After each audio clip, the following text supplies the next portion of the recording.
ইসরায়েলের দ্বিতীয় বৃহত্তম শহর তেল আবিব। ভূমধ্যসাগরের তটরেখায় তেল আবিব শহরটি গড়ে উঠেছে। ইসরায়েলের তেল আবিব বর্তমান বিশ্বের সবচেয়ে ব্যয়বহুল শহর। নৈসর্গিক ক্লাব, বার সহ সারারাত পার্টি করার মতো অনেক ব্যবস্থা আছে তেল আবিবে। সে কারণে তেল আবিব ইসরায়েলের পাপের শহর হিসেবেও পরিচিত। প্রযুক্তি বিশ্বে আমেরিকার সিলিকন ভ্যালির পরেই তেল আবিবের অবস্থান। হাজারেরও বেশি প্রযুক্তি প্রতিষ্ঠান গড়ে উঠেছে এই শহরে। আধুনিক আবাসন ব্যবস্থা, রাস্তা, পার্ক, বাগান, কৃত্রিম বন সহ উন্নত নাগরিক জীবনের সকল সুযোগ সুবিধাই রয়েছে এখানে। আধুনিক পর্যটন ব্যবস্থা এবং ভরপুর বিনোদনের কারণে তেল আবিব শহরটি পর্যটকদের কাছে ব্যাপক জনপ্রিয়। সেই কারণে সাগর তীরবর্তী এই শহরে প্রতি বছর 30 লাখেরও বেশি পর্যটক ঘুরতে আসে। কতেকুরির এ পর্বে জানব ইসরায়েলের পাপের শহর তেল আবিব সম্পর্কে। তেল আবিব শহর প্রতিষ্ঠিত হয়েছিল 1909 সালে। তখন এই অঞ্চল অটোমান সাম্রাজ্যের অন্তর্ভুক্ত ছিল। প্রথম দিকে তেল আবিব শহরকে আহুজাদ বাইত নামেও ডাকা হতো, যার অর্থ হল বসতবাড়ি বা ভিটেমাটি। পরবর্তীতে বাইবেল থেকে অনুপ্রাণিত হয়ে শহরের নাম রাখা হয় তেল আবিব, বাংলা করলে যার অর্থ দাঁড়ায় বসন্তের বিলাপ। ইহুদি অধিবাসীরা আধুনিক আবাসন প্রকল্পের মতো করে এই শহরের গোড়াপত্তন করে। তবে তখন শহরটি গড়ে উঠেছিল ভূমধ্যসাগরের প্রাচীন বন্দর নগরী জাফাকে কেন্দ্র করে। তেল আবিব একটি জনপদ হিসেবে প্রথম স্বীকৃতি পায় 1921 সালে। তখনও এটি জাফা পৌর শহরের অধীনে ছিল। পরবর্তীতে 1934 সালে এটি একটি আলাদা শহরে পরিণত হয়। 1947 থেকে 1949 সালে ফিলিস্তিন যুদ্ধে তেল আবিব শহরের মধ্যে বহু এলাকা নতুন করে অন্তর্ভুক্ত হয়।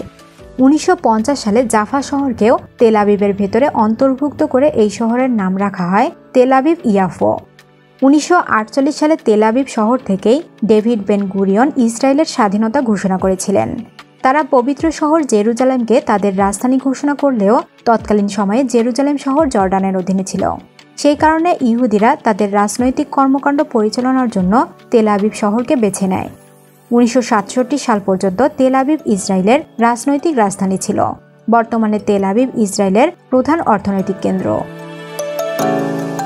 তেল আবিব ইসরায়েলের ব্যবসা এবং প্রযুক্তির রাজধানী হিসেবেও পরিচিত। এই শহরটি ইসরায়েলের প্রযুক্তি বিপ্লবের সূতিকাগার। সিলিকন ভ্যালির আদলে সিলিকন ওয়াদি নামে এখানে এক প্রযুক্তি শহর গড়ে উঠেছে। আন্তর্জাতিক বহু প্রযুক্তি কোম্পানি তেল আবিবে গবেষণা ও উন্নয়ন অফিস স্থাপন করেছে। Microsoft, Google, Apple, Facebook, Amazon, Alibaba, eBay, Philips, Siemens, HP, Qualcomm, Intel, Motorola, IBM এর মতো অসংখ্য আন্তর্জাতিক প্রযুক্তি প্রতিষ্ঠান তেল আবিবে অফিস খুলেছে। তেল আবিবের শিক্ষা ব্যবস্থাও বেশ উন্নত। তেল আবিব বিশ্ববিদ্যালয় পৃথিবীর শীর্ষ 61 বিশ্ববিদ্যালয়ের মধ্যে অন্যতম। সম্প্রতি ব্লাড ক্যান্সার নিরাময়ের একটি পদ্ধতি আবিষ্কার করা হয়েছে তেল আবিব বিশ্ববিদ্যালয়ে। 21 শতাব্দীতে তেল আবিব গুরুত্বপূর্ণ সাংস্কৃতিক কেন্দ্র হিসেবে গড়ে উঠেছে। তেল আবিবের হোয়াইট সিটি 2003 সালে ইউনেস্কো বিশ্ব ঐতিহ্যবাহী স্থান হিসেবে স্বীকৃতি পেয়েছে। এই হোয়াইট সিটি এলাকার ভেতরে প্রায় 4000 বিল্ডিং রয়েছে। 1930 সালের পর থেকে ইহুদি স্থপতিরা এসব অনুপম ভবনের নকশা করেছিল। 2013 সালে তেল আবিবের মেয়র সমকামী পর্যটকদের আকৃষ্ট করতে 85 লাখ টাকা বরাদ্দ দিয়েছিল। এই শহরের মানুষ আনন্দ ফুর্তিতে এমনভাবে মেতে থাকে যে তারা যেন এই অঞ্চলের রাজনৈতিক বাস্তবতা ভুলে গেছে। সন্ধ্যা থেকে তেল আবিবের নৈশ ক্লাব এবং বারগুলোতে বিরামহীন পার্টি চলতে থাকে। সেই কারণে অনেকেই তেল আবিবকে বলে থাকে the city that never sleep, অর্থাৎ যে শহর কখনোই ঘুমায় না। রাতের এই উন্মাদ জীবনযাপনের কারণে তেল আবিবকে ইসরায়েলের পাপের শহর বলা হয়।